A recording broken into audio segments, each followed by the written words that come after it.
designed by Hedy Slimane, which were modeled for very slim boys. Leon Talley further goes on to say that Lagerfeld suggested that the designer, or actually that Talley fell out with Lagerfeld when he suggested to the designer to do a joint exhibition with a photographer named Deborah Turberville in front of a new group of friends Lagerfeld was hanging out with. Talley wrote that Lagerfeld's ego wouldn't let him support any artists in the realm of photography, because, as you know, Lagerfeld also kind of fancied himself as a photographer. And Talley also goes on to talk shit about Andy Warhol, who he said could be very naughty and vicious to others, but never to him. From the time that Warhol put his pale white hands in my crotch, Talley wrote, always in public, never in private, and I would just swat him away, the way I did an annoying fly in the summer on my front porch in the South. Talley also goes on to talk about Manolo Blahnik, who he befriended at a party on Fire Island, when, according to the book, somebody spiked the punch with something that made them laugh for 14 hours straight. The two took a long walk on the beach and found their way into the woods, where they saw a group of men masturbating together, wearing leather chaps and nothing else. Finally, Talley writes about his humiliation when he accidentally spilled a glass of red wine onto Princess Diana during a lunch for Kay Graham, a former publisher for the Washington Post. Listen, all right, so here's what I do know for sure. As far as Andre Leon Talley is concerned, he's got his own reputation of misbehavior and failure to support many artists, especially during his tenure of relationship with Anna. They kind of lauded their mutual hate of all things together and wielded that over the fashion industry for not just designers, but models alike. This week, Anna Wintour was also featured on the Naomi Campbell YouTube show. And she kind of, and I thought I thought it was odd, but she talked and reminded Naomi that she was the one who gave Naomi a chance as a black model when one of the chairmen who sat on the board of, I would assume, Condé Nast Publishing as well as Vogue, questioned whether or not Anna wanted to actually put a black model on a September issue of Vogue. And Anna, reminded Naomi that she fought for her for that. Now listen, I'm never going to go up for Anna or Andre as it is pertaining to kind of mean girl antics. Now, what I will say is that Andre Leon Talley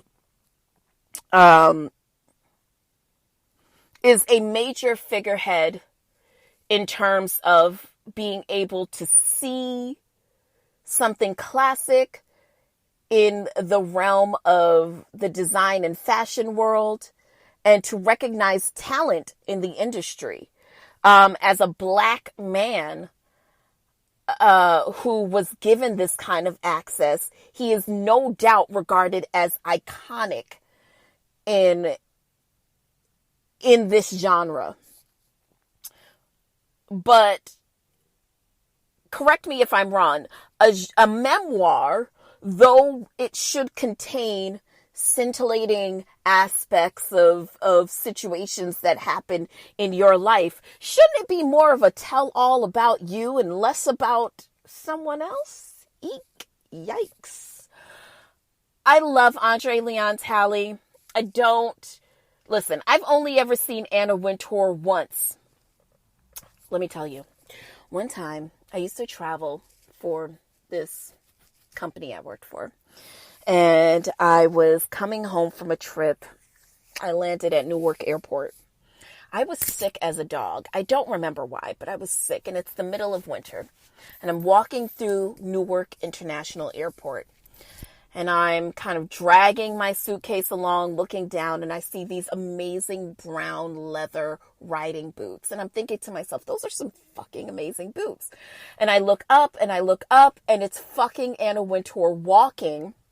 So, a lot of times when you're exiting the airport, your exit is going in one traffic flow. The entrance on the other side, which is often barricaded by, partition rope or something, is entering in to go take a flight. So she's on the other side going to take a flight, and she's wheeling her Louis Vuitton luggage, and she's going, and she's got her bob, and she's got her glasses, and she's just floating through the airport. And I scream out, "Oh shit, it's fucking Anna Wintour." And she looks at me and she just keeps going. And that's my story about Anna Wintour. Listen, nothing is worse than two friends who pull apart, especially when two friends are bonded over mutual hate. Oftentimes when that hate dissipates, or when one person's energy level changes to rise to a different occasion, you find that two friends can easily become foes. Such in the case of Andre and Anna, I suspect. Two people who probably bonded over their mutual disdain of whatever, and superficially probably bonded over their mutual love of fashion and art, and no doubt making people feel like lesser. Once that was gone, there really wasn't much for them to bond over. And let's face it, fashion is a very superficial industry anyway, based on just making people feel better about their aspirational choices, or making lessers feel worse about not being able to sit at the right hand of the father, which is oftentimes has been seen as Anna Wintour, father, mother of fashion. Listen, I don't know much, but what I do know is that when two people find something that they can bond over, oftentimes that's not enough to sustain a relationship.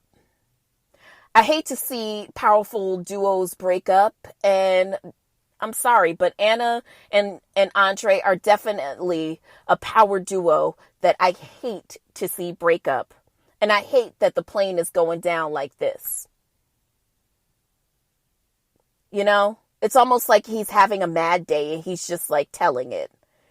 You weren't telling it like this when you was with her and she was doing these things. I'm just saying. I don't know. But the book in the Chiffon Trenches will be out in September and is available for pre-order on Amazon right now. Don't go anywhere. We're going to take a quick break and we are going to come back and set the table. All right, and we are back. So, this week, we're setting the table for something that we've talked about in the past, right? So, we've talked about manifestation and alignment, but a lot of times I feel like even when we discuss those things, it's like, all right, so I did everything that I was supposed to do. Like, I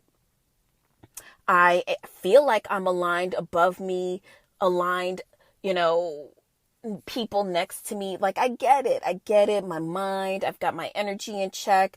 I know what vibration I'm giving off. I know how to emit my emotions responsibly. I know how to do all of that stuff,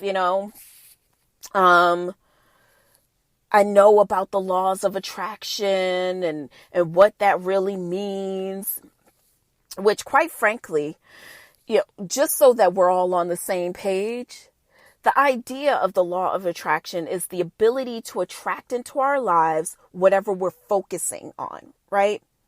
A lot of us are probably familiar with the book, The Secret, Or if you can predate the book, the documentary, which is still available on Netflix. If you've never watched it, it is a documentary by an Australian American Rhonda Byrne, where she interviews different people who basically subscribe to the law of attraction based on New Thought, which claims that everything one wants or needs can be satisfied by believing in an outcome, repeatedly thinking about it, and maintaining emotional states to attract the desired outcome, right? But still, it's like, okay, so you hear that, and I still don't get how do I manifest? Like, how do I allow the law of attraction to work for me? So the law of attraction, like I said previously, is the belief that positive or negative thoughts bring positive or negative experiences into a person's life. We often talk about, I just even talked about earlier in the episode about how different things that I have been experiencing this week, I don't believe that I am some player in the game of life. I believe that the things that are happening to me are happening for me because they are a reflection of my energy state. So it is oftentimes great mirrors for me to observe myself and be more conscious about the things that I'm observing, even through my interactions with other people. So the belief is based on ideas that people and their thoughts are made from pure energy, and that a process of like energy attracting like energy exists through which a person can improve their health, their wealth, and personal relationships. There is zero empirical scientific evidence supporting the law of attraction. So for many people, they refer to it as a pseudoscience. It's almost like cognitive reframing or creative visualization, which we've talked about on this show several times. A key component to that philosophy is the idea that in order to effectively change one's negative thinking pattern, one must also feel that the desired changes have already occurred through creative visualization. So, for instance, in order for you to change the negative idea that love is not possible for you, you must not only think in the thought process that love is possible for you, but you must also move in the realm that love is possible for you. And you must also feel that love is possible for you, not only by thinking it, not only by seeing it, by speaking to it, by creating an atmosphere in which it can exist.